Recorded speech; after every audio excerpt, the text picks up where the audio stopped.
നമസ്കാരം. ഇന്ന് തേനീച്ചയെ പറ്റിയുള്ള ചില വിവരങ്ങളാണ് നിങ്ങളുമായി പങ്കുവെക്കുന്നത്. സാമൂഹിക ജീവിതം നയിക്കുന്ന തേനീച്ചകളുടെ കൂട്ടിൽ ഒരു പെണ്ണീച്ച റാണിയാണ് സർവാധിപതി. മറ്റ് 2 തരം ഈച്ചകൾ കൂടി കൂട്ടിലുണ്ടാവും. കൂടിൻ്റെ നിലനിൽപ്പിന് വേണ്ടി അധ്വാനിക്കുന്ന ലൈംഗിക ശേഷിയില്ലാത്ത പെണ്ണീച്ചകൾ, കൂടാതെ മടിയന്മാരായ ആണീച്ചകളും. റാണിക്ക് മറ്റ് ഈച്ചകളേക്കാൾ വലിപ്പം കൂടുതലാണ്.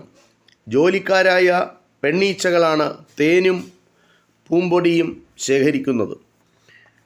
മെഴുകുകൊണ്ട് കൂടുണ്ടാക്കൽ, കൂട് വൃത്തിയാക്കൽ, കുഞ്ഞുങ്ങളെയും റാണിയെയും തീറ്റൽ തുടങ്ങി വേറെയും ഒട്ടേറെ ജോലികൾ പെണ്ണീച്ചകൾ ചെയ്യുന്നു. ജോലിക്കാർ ശേഖരിച്ചു വെച്ച തേൻ കുടിക്കുക എന്നതാണ് അലസരായ ആണീച്ചകളുടെ പണി. തേനോ പൂമ്പൊടിയോ ശേഖരിക്കാൻ കഴിയുന്ന വിധമല്ല ആണീച്ചകളുടെ ശരീരഘടന. ആണീച്ചകൾ എണ്ണത്തിൽ വളരെ കുറവായിരിക്കും. ഇവ പ്രത്യേക കാലങ്ങളിൽ റാണിയുമായി ഇണചേരുന്നു. അതോടെ അവയുടെ ജീവിതകാലം തീരുകയാണ്. തേനീച്ചകളുടെ സാമൂഹിക ജീവിതത്തിൻ്റെ നിലനിൽപ്പിന് ആണീച്ചകൾ അത്യാവശ്യമാണ്.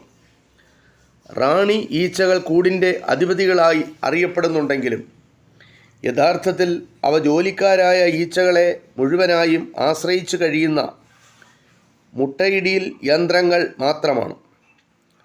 അവയുടെ തലച്ചോറ് ജോലിക്കാരുടേതിനേക്കാൾ ചെറുതാണ്. റാണിക്കു മാത്രമാണ് മുട്ടയിടുവാനുള്ള കഴിവുള്ളത്. കൂട്ടിൽ ഒന്നിലധികം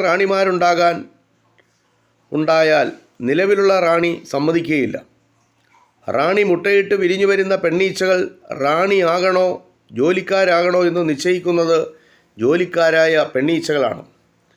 പ്രത്യേക കാലങ്ങളിൽ ജോലിക്കാരികൾ ചില മുട്ടകൾ കൂടിൻ്റെ താഴത്തെ അറ്റത്ത് നിർമ്മിച്ചിട്ടുള്ള റാണിയറ ആ അറകളിലേക്ക് മാറ്റുന്നു. ഓരോ തേനീച്ചക്കൂടിലും വളരെ ചുരുക്കം റാണിയറകളെ കാണൂ.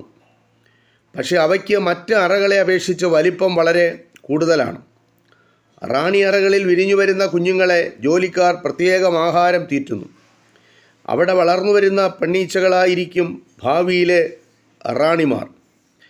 ആഹാരക്രമത്തിലുള്ള മാറ്റമാണ് പ്രധാനമായും റാണി ഈച്ചകളുടെ പ്രത്യേകതകൾക്ക് കാരണമാകുന്നത്.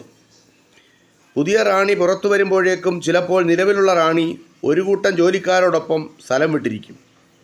അവ മറ്റൊരിടത്ത് പുതിയ കൂടുണ്ടാക്കി ജീവിക്കാൻ ആരംഭിക്കുന്നു. ചിലപ്പോൾ അറകളുടെ ആവരണം തുറന്ന് പുറത്തു വരുന്ന പുതിയ റാണികളായിരിക്കും ഇതുപോലെ ജോലിക്കാരുമായി സ്ഥലം വിടുന്നത്. ഒന്നിലധികം റാണിമാർ ഒരേ അവസരത്തിൽ പുറത്തു വരുമ്പോൾ വളരെ ഗൗരവമേറിയ മൽപ്പിടുത്തം നടക്കുന്നു.